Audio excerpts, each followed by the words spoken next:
determine the derivative of the given function, we need to recognize two things. First, we have a product of two functions, so we'll have to apply the product rule.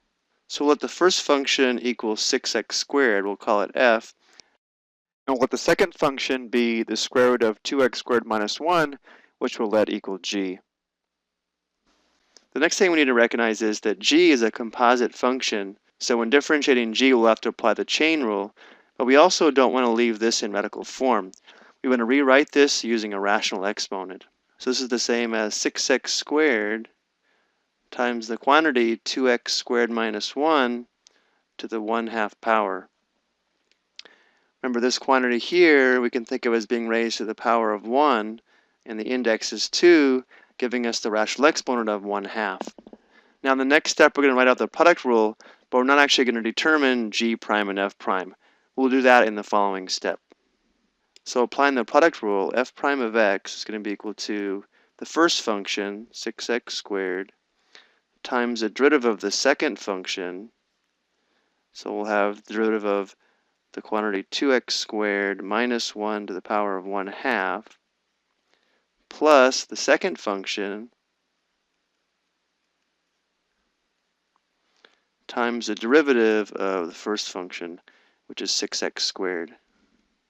And now let's focus on determining these two derivatives. This function here is a composite function, so we have to apply the chain rule. So we want to let the inner function equal u. So if we let 2x squared minus 1 equal u, then this entire function would be u to the 1/2.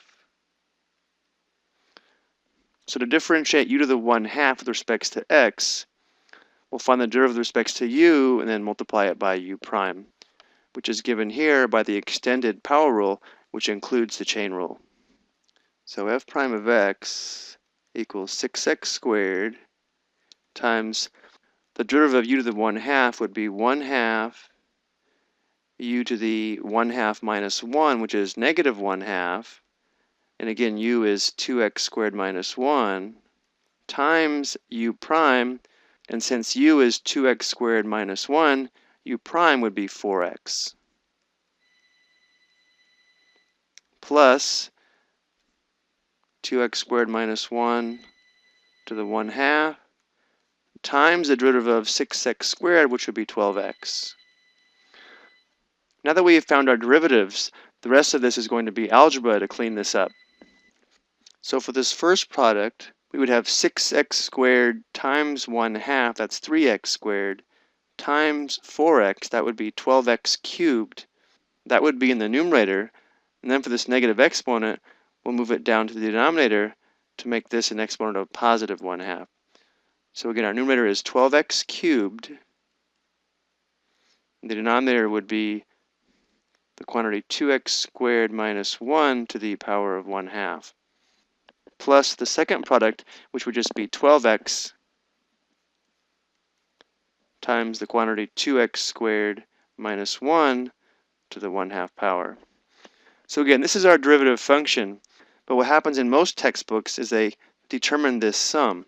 So to determine this sum, we'd have to think of this as the denominator of 1, then we'd have to find a common denominator to add these two fractions. So I'll go ahead and show that on the next slide. So again, this would be the common denominator, so we're going to multiply this fraction by 2x squared minus 1 to the 1/2 over 2x squared minus 1 to the 1/2.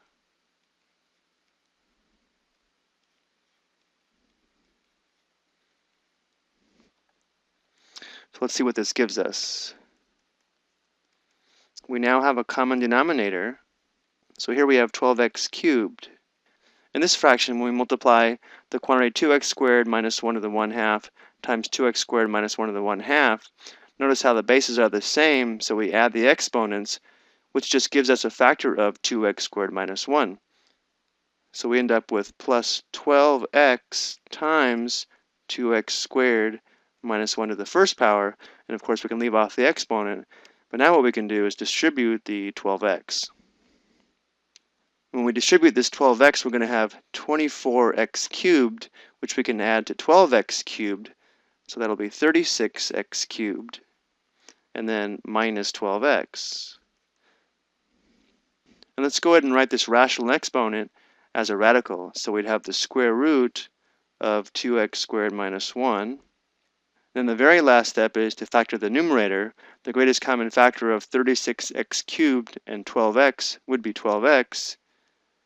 So the final form of our numerator, if we factor out 12x, would be 12x times 3x squared minus 1 all over the square root of 2x squared minus 1. So a lot of these types of problems end up being algebra more than calculus. But this would be the answer that you would probably find in most textbooks. So I hope you found this example helpful, and if nothing else, a good review of algebra.